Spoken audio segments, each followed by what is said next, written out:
আসসালামু আলাইকুম প্রিয় দর্শক, আশা করি যে যেখান থেকে দেখছেন সবাই ভালো আছেন। এটা একটা শো ট্রান্সফরমার মানে মাইকের ইউনিট, এটা মসজিদের। তো এটা আজকে কিভাবে কয়েলটা পরিবর্তন করি, তো এটা কিভাবে কয়েলটা পরিবর্তন করি এটা যারা মাইকের দোকান আছে তারা বুঝবে। এটা সুতো চালানি যায়, আবার টোয়ারও খৈরা চালানি দিব। তো এটার অরিজিনাল যে কয়েলটা এটা 700 টাকা দাম। তো আমি একটা নর্মাল কয়েল লাগাইনি, তো সবই একই নিয়ম। তো আমি আগে প্রথমে নাটটেন খুলে নিতেছি, কিভাবে কয়েলটা পরিবর্তন করি আমি আপনাদেরকে এটাই দেখাবো। আমি প্রথমে স্ক্রুগুলা খুলে নিচ্ছি।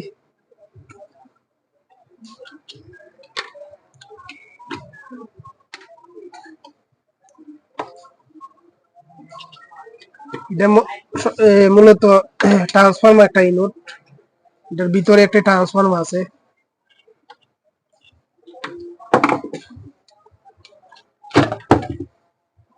এই যে দেখতে পাচ্ছেন একটা ট্রান্সফরমার, আমি দুটা কেবল দুই সাইড থেকে খুলে নিলাম।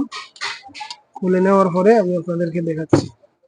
এই যে ভিতরে একটা ট্রান্সফরমার, একটা রেগুলেটর আছে, যার কারণে ভোল্টেজটি কমানো যায় বাড়ানো যায়, মানে সুতো চালানি যায়, আবার টোয়াও হিসাবে ব্যবহার করেন যাবে। মানে আপনার 40 ওয়াট তুমি ধরে আপনি যে কোনো মেশিনে চালাইতে পারবেন, এটা কোনো সমস্যা নেই।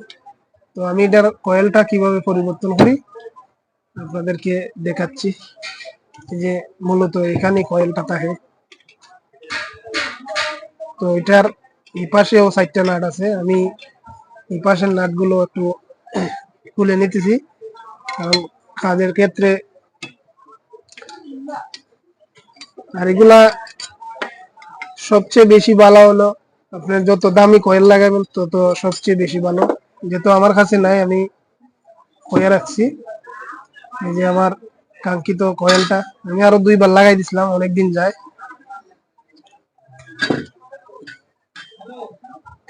এই যে কয়েলটা আমি কিভাবে পরিবর্তন করি আমি আপনাদেরকে এটাই দেখাচ্ছি।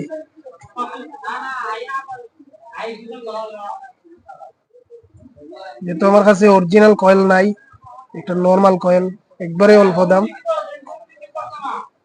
এটা আপনারা সবাই পারবেন, যেহেতু যারা নতুন ইলেকট্রিশিয়ান আছে মসজিদ মাদ্রাসার, আমরা যেহেতু ইলেকট্রিশিয়ান কাজ করি আমার কাছে আসে, তো আমরা চেষ্টা করবো যে একটু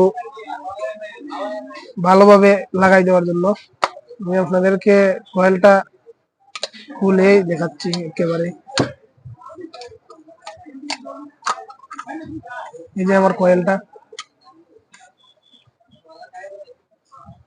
দেখতেই পাচ্ছেন, যে একটা সাইড দিয়ে পুড়ে যাওয়ার কারণেই কয়েলটা বাঁচতেছে না। এটা হলো ম্যাগনেট। এই যে একেবারে কম দামি কয়েল, আমি এটার পাশে রেখে দিলাম। এই যে খুবই অল্প টাকা, যেহেতু এটা অরিজিনাল কয়েল 700 থেকে 750 টাকা দাম অরিজিনাল কয়েল।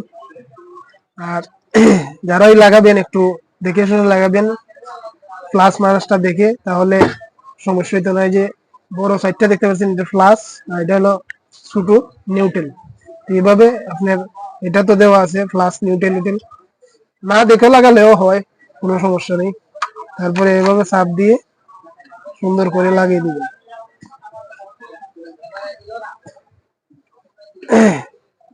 তারপরে আয়রনের সাহায্যে আগে একটু রাং ধরিয়ে নেবেন, কারণ হচ্ছে যেভাবে জ্বালাটা একটু মজবুত করে দিবেন যাতে লুজ কানেকশন না হয়।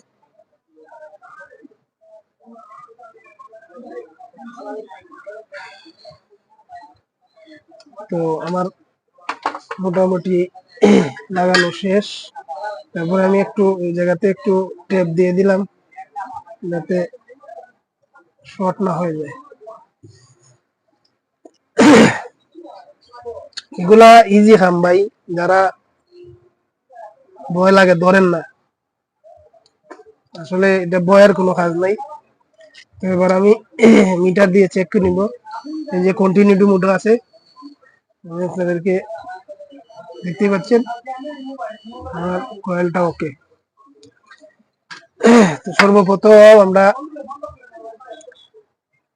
কিভাবে ফিটিং করবেন,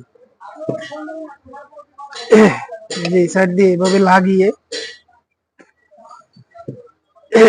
বা এটা প্রথমে এই সাইড দিয়ে দিয়েও দিতে পারেন, তারপরে কয়েলটা একটু ফুল দিয়ে এটার ভিতরে বসিয়ে দিবেন, জাস্ট শেষ। আর কিছু কাম নাই। এবার আপনি স্ক্রুগুলো মারে দিবেন সুন্দরভাবে।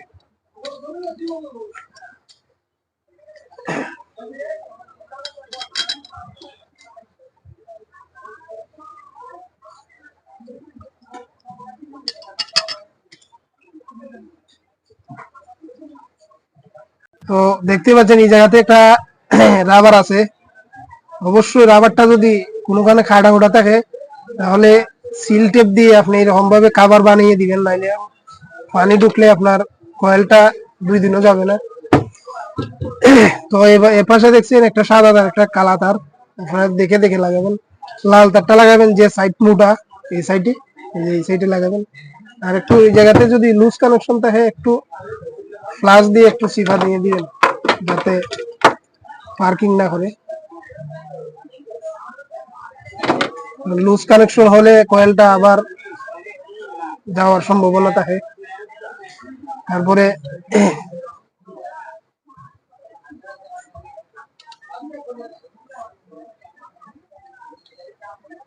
জাস্ট এভাবে বসিয়ে জাস্ট লাগিয়ে দিবেন। তো আমাদের ইনুডের কাজ শেষ। আমি এখন এই তারের মাঝে চেক করে দিয়ে দিচ্ছি আমরা। তো সবাই ভালো থাকবেন, অবশ্যই আমার চ্যানেলটা সাবস্ক্রাইব করবেন। এই যে আমার এটা ওকে। সবাই ভালো থাকবেন, আসসালামু আলাইকুম।